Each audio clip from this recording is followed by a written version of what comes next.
రాజధాని అమరావతి మీద వైసీపీ అధినేత జగన్మోహన్ రెడ్డి గారు చేస్తున్న విష ప్రచారాన్ని ఏకనైనా సరే ఆపాలని చెప్పేసి రాష్ట్ర మంత్రి నారాయణ గారు అయితే హితవు పలకడం జరిగిందనమాట.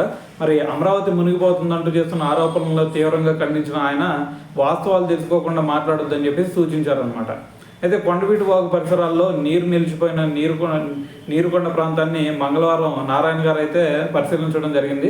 మరి ఈ సందర్భంగా అధికారులతో కూడా మాట్లాడి సమస్యకు గల అసలు కారణం ఏందని చెప్పేసి మీడియాకు కూడా వివరించారనమాట. మరి దీనికి మెయిన్ కారణం ఏంటంటే పశ్చిమ బైపాస్ రహదారి మీద వంతెన నిర్మాణ సమయంలో తొలగించిన ఏదైతే మట్టి ఉండిద్దో మరి ఆ మట్టిని వాగు ప్రవాహానికి అడ్డంగా వదిలేయడమే ప్రస్తుత పరిస్థితి కారణం అని చెప్పేసి మంత్రి గారు అయితే స్పష్టం చేశారనమాట. నిర్మాణ పనులు జరిగేటప్పుడు వర్షం పడితే గుంతల్లోకి నీళ్లు చేరటం సహజం. మరి అంత మాత్రానికే ఐకానిక్ భవనాలు మునిగిపోయాయని చెప్పేసి ప్రచారం చేయడం అనేది సరికాదని చెప్పేసి ఆయన అయితే చెప్పడం జరిగింది. మరి కేవలం 2 గ్రామాల పరిధిలోని పొలాల్లోకి మాత్రమే నీరు చేరిందని చెప్పేసి మిగిలిన గ్రామాల్లో వర్షం పడిన కొద్ది గంటల్లోనే నీరు వెళ్ళిపోయిందని చెప్పేసి తెలిపారనమాట. కొండవీటి వాగు ప్రవాహానికి ఆటంకంగా ఉన్న మట్టిని తక్షణమే తొలగించాలని చెప్పేసి మంత్రి నారాయణ గారు అయితే అధికారులకు ఆదేశించారనమాట.